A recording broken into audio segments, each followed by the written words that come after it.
예수님께서 보리떡 5개와 물고기 2마리로 5천 명을 먹이시고 또 여러 가지가 남았다라는 이 본문, 이 오병이어의 기적은 저와 여러분에게 무척 친근한 말씀이라 하겠습니다. 언급했듯이 각각의 책들이 접근법이 또는 기록이 약간씩 다르고 또 그 강조점이 조금씩 달라요. 오늘은 우리가 마가복음 본문을 좀 살피시죠. 어린 시절에 교회학교에서 자라신 분들은 이 이야기를 여러 가지 버전으로 들어보셨을 겁니다. 제가 교육전도사 시절에 유년부 전사로 꽤 잘 나갔었는데 그때 이 본문 가지고 설교하고 또 찬양했던 기록이 나옵니다. 기억이 있습니다. 5개밖에 없어요. 보리떡 말이에요. 2마리밖에 없어요. 물고기 말이에요. 그까짓 것 가지고 무엇 해요? 너무 많이 모자라잖아요. 능력 많으신 우리 예수님 전혀 감이 없으시죠? 축복 기도하시사 배부르게 먹었네 남았네 12광주리가 라는 아이들 찬송인데 너무너무 좋아했어요. 지금 이걸 모르는 분들은 전후 막 직후에 여름 성경학교를 하신 분들입니다. 이어에게는 뉴 버전이죠. 우리가 보기에는 늘 부족해 보이는데 항상 풍성하게 채우시는 오병이어의 기적, 그리고 그 은혜 실제죠. 저와 여러분의 인생에 필요한 것들마다 가득하게 되시기를 이 아침 축복합니다. 사실 주님의 이런 기적적인 채우심은요, 그리스도인의 여정에 있어서 종종 일어나는 일입니다. 저는 두말할 것도 없고 여러분의 인생에도 주님의 약속대로 채워주셨던 기적들이 많이 있으셨을 겁니다. 너희 목숨을 위하여 무엇을 먹을까 무엇을 마실까 몸을 위하여 무엇을 입을까 염려하지 말라.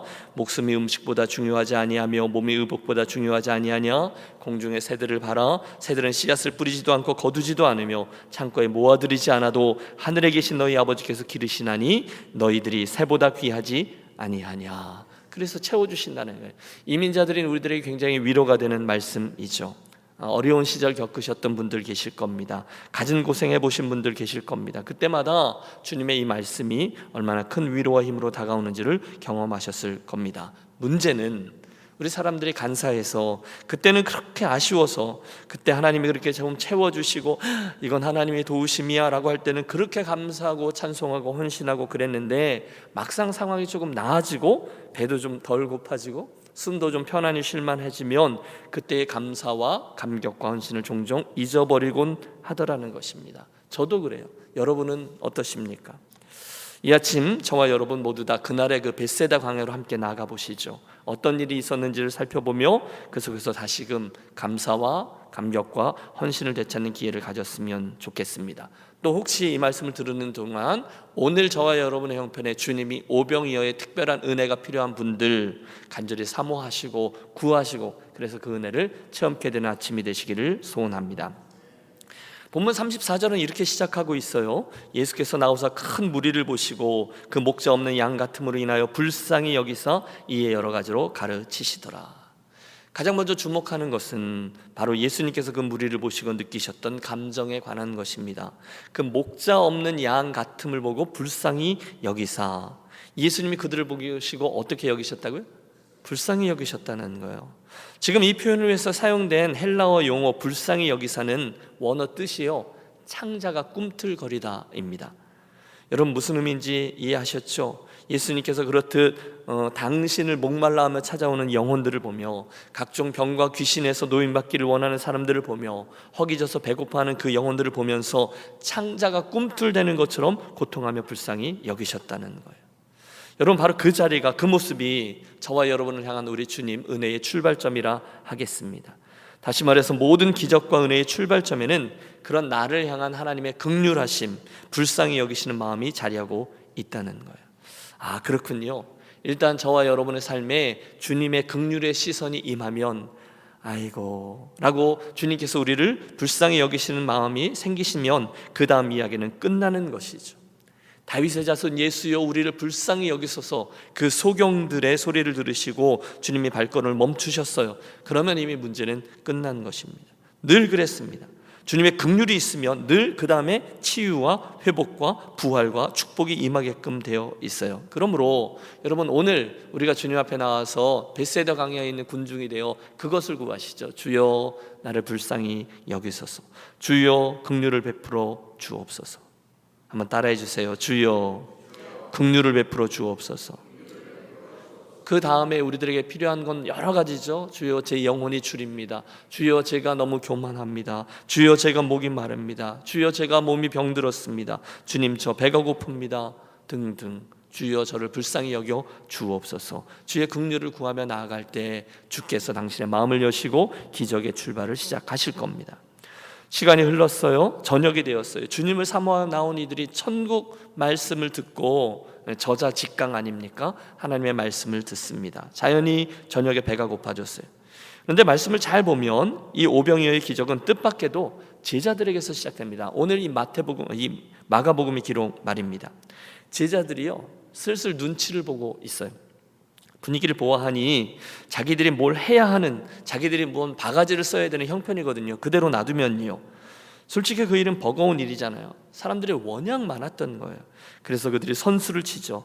주님께 가서 이야기를 시작합니다. 무리를 보내어 마을에 들어가 먹을 것을 사 먹게 하시지요. 뭐죠? 번거로운 일이 생겨날지도 모르는 상황인데 그 버거운 책임이 싫은 겁니다. 그 주님을 향한 그 주님의 그 영혼들을 향한 긍휼한 마음은 알고 있으면서도 이 책임은 회피하고 싶은 것입니다. 왜요? 힘드니까요. 왜요? 귀찮으니까요.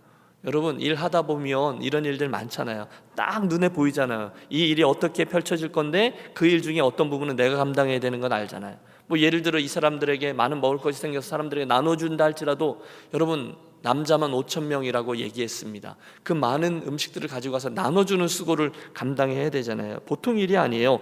그래서 꾀를 낸 거죠. 주님, 무리들을 보내어 각자 마을로 가서 민생고를 해결하게 하시는 게 옳을 것 같습니다. 그런데 주님은 핵심을 피하지 않습니다. 대신 제자들의 눈을 똑바로 쳐다보며 말씀하세요. 정면 승부죠. 갈 것 없다. 너희가 먹을 것을 주어라. 예? 우리요? 네가 먹을 것을 주어라. 여러분 지금 제자들이 예수님께 제대로 걸리는 거죠. 그 순간 주님의 대안은 다른 누군가가 아니었습니다. 대신 주님의 대안은 누구죠? 눈앞에 있는 그 제자들이었어요. 먼저 주님 저 사람들 보냅시다 라고 제안했던 그들. 큰일 났습니다. 이제 제자들은 상식적으로 경험적으로 합리적으로 문제 해결을 시도하죠. 2명의 제자가 나오죠. 우리 잘 아는 대로 우선 누구죠? 빌립입니다. 주님 문제가 간단치 않습니다. 계산해 보니 이 사람들의 저녁을 해결하려면 200디나리온의 돈이 필요합니다. 어디서 그걸 구하겠어요? 기록에 의하면 예수님께서는 그날 그 빌립을 시험코자 이렇게 말씀합니다. 시험코자. 그러니 빌립이 엄청난 충격을 받습니다. 주님 저한테 왜 이러세요? 이죠. 놀랍게도 빌립은 합리적인 사람, 빠져나갈 구멍을 샀죠. 200데나리온의 떡도 모자랍니다. 그 돈이 없어요. 여러분 말의 내용은 맞습니다. 하지만 그 속에 담겨있던 빌립의 의도는 분명하죠. 나는 책임 안 지겠다는 겁니다. 이 일에서 빠지겠다는 것입니다. 아무리 이렇다 저렇다 해도 그 뜻입니다. 참 좋은 말씀이시지만 이것도 좀 생각해 보셔야 하지 않겠습니까? 좀 다르게 생각하시는 분도 계신다니까요. 여러분 목회를 하다 보면 이런 컨텍스트가 종종 일어나요. 참 좋은 말씀입니다 목사님. 그러나 이렇게 생각하시는 분도 혹시 있을지 않으시겠어요? 그런데 여러분 대부분 그렇게 생각하는 분이 누구일까요? 그 사람이에요. 대부분 그렇습니다. 그런데 지금 빌립이 정확히 그런 거죠. 그 속에 담긴 뜻은 똑같습니다. 나는 그 책임지고 싶지 않습니다. 아무리 주님이시고 아무리 좋은 일이지만 저는 못하겠습니다. 상식적으로 계산해 보았더니 경험적으로 생각해 보았더니 안 될 것 같습니다. 결국 일이 안 돼도 내 책임이 아니란 얘기입니다. 두 번째 제자 안드레가 나오죠. 주님 여기 어린아이 하나가 보리떡 5개 물고기 2마리를 갖고 있는 것을 보았습니다. 그러나 이것이 얼마나 되겠습니까? 여러분 안드레가 빌립보다 조금 낫죠. 어쩌면 우리들 가운데 많은 분들이 안드레의 자리에서 예수님을 믿고 있을지 모르겠어요.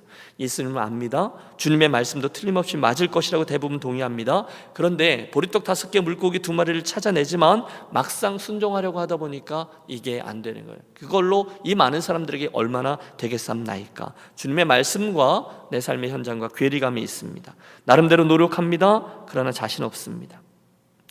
정확히 그 이야기예요. 물론 여러분 안드레가 빌립보다 낫습니다. 하지만 두 사람 모두 다 한 가지 잊고 있는 게 있어요. 우리 예수님이 곧 천지를 만드신 창조주 하나님의 아들이라는 거죠. 그분은 그들의 영혼만 케어하고 영혼에만 은혜를 주시는 분이 아니라 그들의 온 육신까지도 채워줄 수 있는 분이라는 사실을 잊은 거예요. 그래서 결론은 똑같습니다. 잘 안 될 것 같습니다. 그런데 여러분 예수님이 기대하셨던 기적의 스토리가 시작되죠. 뭐라고 말씀하시는지 아세요? 그것을 내게로 가져오라. 여러분, 저는 가슴이 뜁니다. 따라해 주십시오. 그것을 내게로 가져오라. 할렐루야. 여러분, 이 아침 그 음성을 듣게 되시길 바랍니다. 주님께서 내 것 중에 무엇인가를 뺏으려고, 여러분, 이런 개념이 아니에요. 이야기를 쭉 들어보십시오. 주님은 제자들을 시켜 무리들을 그룹으로 앉게 하셨고 축사하시고 나눠주라 하십니다. 그리고 그 다음에 일어난 놀라운 이야기를 통해서 우리는 하나님께 영광을 돌립니다. 42절, 다 배불리 먹고 남은 떡 조각과 물고기를 12바구니에 차게 거두었으며 떡을 먹은 남자가 몇 명이요? 5,000명입니다. 그 많은 사람들이 배불리 먹고 12강주리가 남았습니다. 우리의 질문은 자명합니다. 도대체 그 비결이 무엇입니까? 무엇이 그 놀라운 기적을 가능케 해 주었습니까? 여러분, 다른 이야기지만 여기 나오는 12광주리가 이스라엘의 12족속을 상징한다, 우리 그렇게 해석하죠. 또 다른 복음서의 다른 곳의 기록은 땅 위에, 이곳은 풀밭인데 또 다른 곳에서는 땅 위에 앉은 7천인의 사람들에게 7개의 광주리가 남는 기적을 보이세요. 이것은 이방 족속들을 의미합니다. 예수님의 마음속에는 항상 유대인들과 동시에 이방인들도 마음속에 담고 있었다는 얘기죠. 우리가 발견하는 몇 가지 포인트를 붙잡고 기도하려고 합니다. 먼저는 헌신이 기적을 가져왔다는 거예요. 그 소년의 정성, 그 소년의 헌신에 관한 겁니다. 물론 작은 겁니다. 여러분, 어린 소년이 먹을 그게 커다란 피쉬가 아니에요. 그 큰 물고기들을 잡고 그 다음에 거의 버리거나 놔주거나 쓸모없이 여겨지는 자그마한 잔챙이들 피쉬를 말해요. 헬라어 원문을 보면 보리떡 5개, 물고기 2마리, 보리떡도요 맛있게 만든 요리가 아니라 제일 딴 거 있으면 딴 거 먹자 할 때의 그 보리떡이거든요. 그 작은 것이 예수님의 손을 거치자 5,000명이 먹고도 남는 놀라운 기적의 씨앗이 되었다는 거예요. 이 아침에 그런 믿음이 저와 여러분에게 있었으면 좋겠어요. 내가 볼 때는 별것 아니지만, 우리가 볼 때도 하찮게 여기는 것이지만, 그것이 주님의 손에 쥐어지면 주님의 놀라운 영광을 드러내는 그런 재료가 될 줄로 믿습니다. 여러분, 정말로 그걸 생각해 보세요. 그렇다면 내 삶에 주님께서 오늘 주목하고 계시는 오병이어는 무엇인가를 생각해 보셔야 된다는 거예요. 저는 이 말씀을 볼 때마다 아주 오래전에 미국의 그 학교에 있다가 사역지로 부르심을 받을 때의 느낌을 잊지 않아요. 여러분, 제가 스터디 캐롤이라고 학위과정 학생들에게 그 공부방을 하나씩 다 줬거든요. 거기 앉아서 매일매일 조용히 큐티하는 시간이 있는데 그 부르심이 임할 때 이 말씀이 제가 큐티했던 본문이었어요. 너무너무 두려웠어요. 여러분, 제가 여러 번 말씀드렸죠. 제 연배에 비해서 너무너무 오래된 교회와 전통과 이 모든 것들을 갖고 있는 교회 공동체였어요. 근데 저는 준비가 안 된 것 같아요. 너무너무 부족했어요. 그리고 막 두려웠어요. 교회 상황을 알면 알게 될수록 점점 더 두려웠습니다. 그때 이 말씀을 통해서 주님께서 제게 도전하셨던 그 감격을 잊을 수 없어요. 너 가진 것 그것밖에 안 되지만 그것을 내게로 가져오라. 아무 소리 하지 않고 예하고 저의 그 자그마한 느낌, 제가 보리떡 5개, 물고기 2마리였거든요. 그걸 주님께 가져다 드렸을 때 주님께서 그것을 잘했다라고 말씀하시며 그 작은 저를 축복의 통로로 하나님께서 사용해 주시는 것을 경험했습니다. 유년회 올 때도 똑같습니다. 한 번도 와보지 않은 곳, 아는 분 없는 곳, 그리고 상황이 너무 다른 곳, 두려워요. 그런데 이 말씀이 계속 제 뇌리를 붙든 거죠. 사랑하는 여러분, 주님께서 저와 여러분의 무엇인가를 주목하며 그것을 내게로 가져오라 말씀하실 때 하시면 여러분, 그 작은 헌신이 여러분에게도 유익이지만 결국 하나님의 영광을 드러내는 축복의 도구가 될 줄로 믿습니다. 여러분, 그 작은 도시락은 언제나 축복의 스토리를 시작해요. 나의 능력과 나의 자격과 나의 갖춤과 나의 신앙 상태와 이 정도로 내가 무슨 거기에 기적의 이유가 자리하지 않아요. 대신에 그 작은 거지만 주님 여기 있습니다 하고 주님 앞에 하고 내놓을 때 그 작은 헌신이 기적의 씨앗이 된다는 거예요. 나의 자금, 나의 부족함이 문제가 아니라 주님의 손에 올려지면 그것이 곧 주님께는 매럴, 주님께서 그것을 사용하신다는 거예요. 두 번째 본문에서 발견하는 두 번째 기적의 씨앗은요, 헌신 다음에 감사입니다. 뭐라고요? 감사예요. 여러분, 이게 쉽지 않습니다. 인생의 여정을 걷다 보면 여러분, 감사보다는 불평이 그리고 부족함이 보이고 원망이 나오기가 더 쉽습니다. 무엇에 대해서도, 내 인생에 대해서도, 건강에 대해서도, 가정에 대해서도, 심지어 어쩔 때는 교회에 대해서도 감사보다는 불평이 나올 때가 종종 있어요. 그런데 예수님은 보리떡 5개와 물고기 2마리를 가지사 하늘을 우러러 축사하시고 떡을 떼어 제자들에게 주며 사람들에게 나누어 주게 하셨다라고 말씀하셨어요. 작은 떡과 물고기 2마리를 놓고 하늘을 우러러 보신 후 축사하셨다는 거예요. 감사 기도를 드렸다는 거예요. 여러분, 어떤 명화 같은 데 보면 그 어떤 너무너무 가난해 보이는 촌부가 자그마한 빵 한 조각을 놓고 진짜 기도하며 감사 기도 드리는 그런 장면을 보면서 여러분 감동받아 보신 적이 없으십니까? 우리가 볼 때는 정말 다 말라 비틀어진 빵 한 조각이지만 그곳에 감사가 주제가 되는 거죠. 여러분, 저는 이게 저와 여러분 삶의 기본적인 컬처가 되셨으면 좋겠어요. 혹시 오늘 베세다 광야처럼 이곳저곳 마음 둘 곳이 분명치 않아, 에이 뭐 이러면서 힘들어 하시는 분 계시지 않으십니까? 실제로 이러저런 어려움들이 나를 둘러싸고 계신 분들 아니 계십니까? 참 어렵지만 오늘 예수님의 이 모습 그대로 그곳에서조차 하늘을 우러러 축사하시고 하나님께 감사하는 거죠. 이 모습대로 우리도 감사로 우리들의 기도를 시작하는 우리 모두가 되셨으면 좋겠습니다. 감동적인 것은요, 생각해 보세요. 그 많은 사람들에 비해 이 자그마한 것, 이게 무슨 감사의 조건이 될 수 있겠어요? 그런데 정말로 그것들을 가지고 주님께 감사하고 먹고 마셨다는 거예요. 확대 적용할 수 있죠.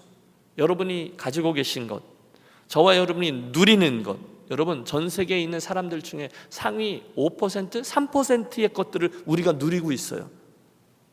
동의하세요? 전 세계에 살고 있는 사람들 중에, 전 세계에 살고 있는 모든 사람들이 사용하는 전기 전력의 50% 이상을 미국에서만 쓴다 그러잖아요. 저와 여러분이 사용하는 것들이 그것이 우리에게 온 기회가 많아요. 우리 자녀들에게 우리가 줄 수 있는 기회를 생각해 보십시오. 우리의 가정, 우리의 건강, 우리의 교회, 할렐루야, 우리의 일용할 양식. 여러분, 우리 모두에게 감사의 조건이 아닌 것이 없습니다. 우리 삶은 온통 하나님 감사의 조건들 뿐이에요. 일부러 여러분 머리를 쥐어짜서 감사해야지가 아니라 냉철하게 생각해 보십시오. 다 감사의 조건이에요. 여러분, 이민교회 중에 80% 이상이 미자립교회예요. 미자립교회가 뭐죠? 재정이 항상 모자라고 그 교회가 스스로 서스테인할 수 없는 교회 공동체라는 거예요. 그렇다면 우리 교회는 그들이 배울 때 불평할 게 없어요. 다 감사할 일들이에요.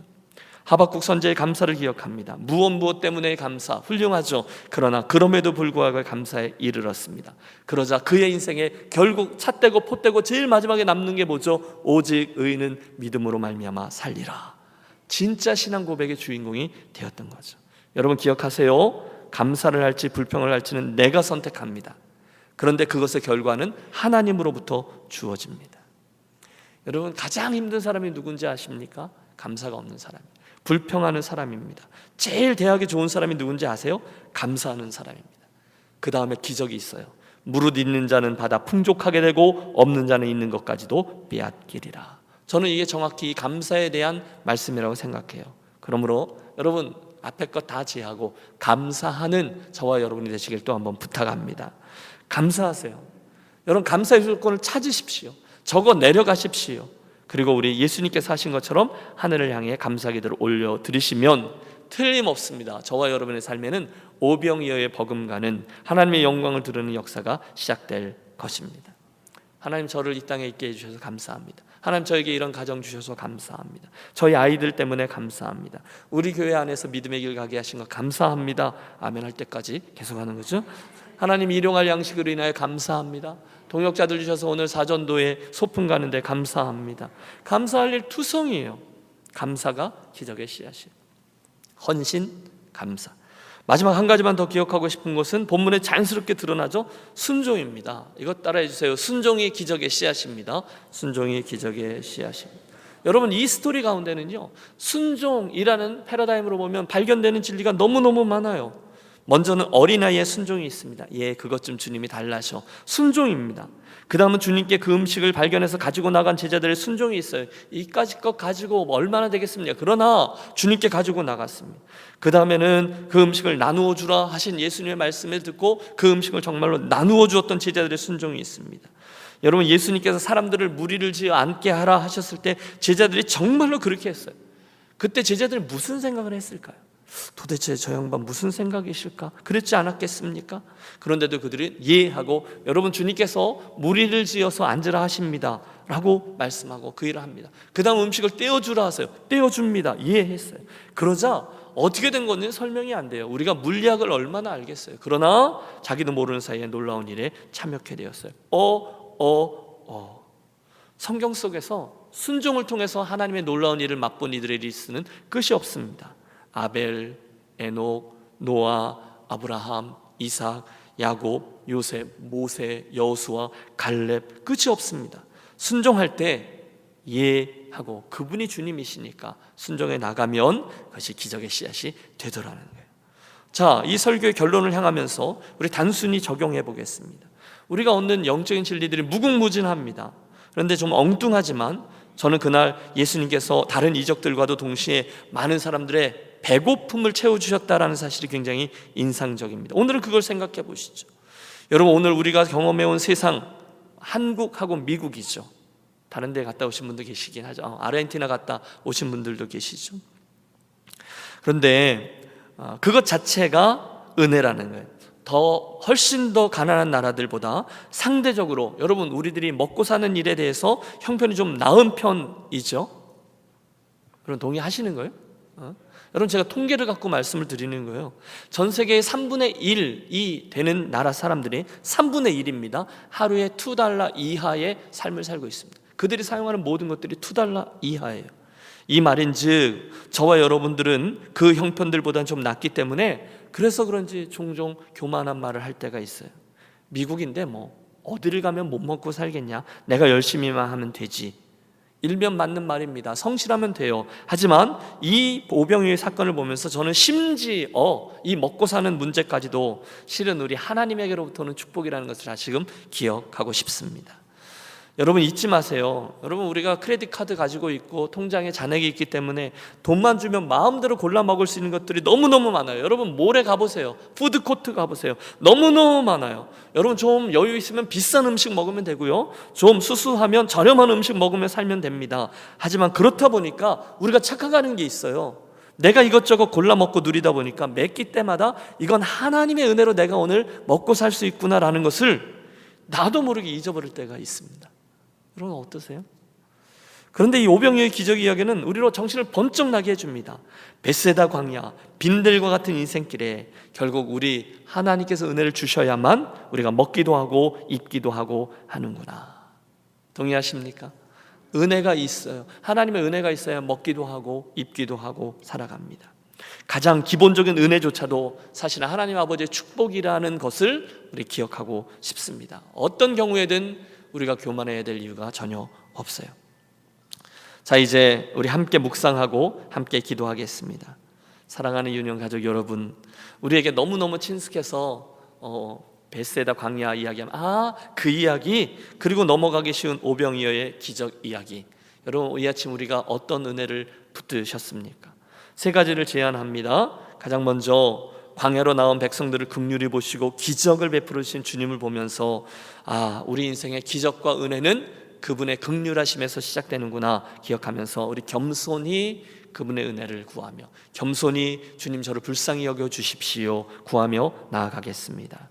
둘째, 주님께서 우리를 초청하셨을 때 빌립처럼 안드레처럼 손사래를 치면서 200데나리온의 돈으로 모자랍니다. 주님 이건 이래서 안 됩니다. 이까짓 게 뭐 얼마나 되겠습니까? 인간적인 이유를 대며 우리를 향한 주님의 부르심과 책임과 기대를 회피하는 때가 있지 않는가 돌이켜 보십시오. 여러분 우리는 그거 선수예요. 핑계 너무너무 잘 찾아요. 주님, 그런 우리가 기도하자는 거죠. 이 아침 주님 저의 소유와 저의 계산과 저의 제일 끝에 있는 한계와 능력과 또는 저의 자격과 이런 것들이 아니라 오직 주의 신으로 되느니라 주님의 음성을 기억하고 주님이 부르시고 말씀하시면 하고 순종의 발걸음, 순종의 실험을 떠나는 제가 되기를 원합니다. 우리 그렇게 기도하겠습니다. 마지막으로 예수님의 기적의 스토리에는 늘 작은 것이지만 세 가지를 말씀드렸죠. 헌신과 또 감사와 순종, 이 세 가지가 기적을 여는 열쇠가 되었는데 우리들의 헌신과 감사와 순종을 되돌이켜보는 시간이 되시기를 바랍니다. 오늘 내 삶에는 어떤 헌신이 있는가? 오늘 내 삶에는 주님께 어떤 감사가 있는가? 오늘 내 삶에는 어떤 순종이 있는가? 그리고 부족함이 기억나시다가는 다시금 주님의 도우심을 구하겠습니다.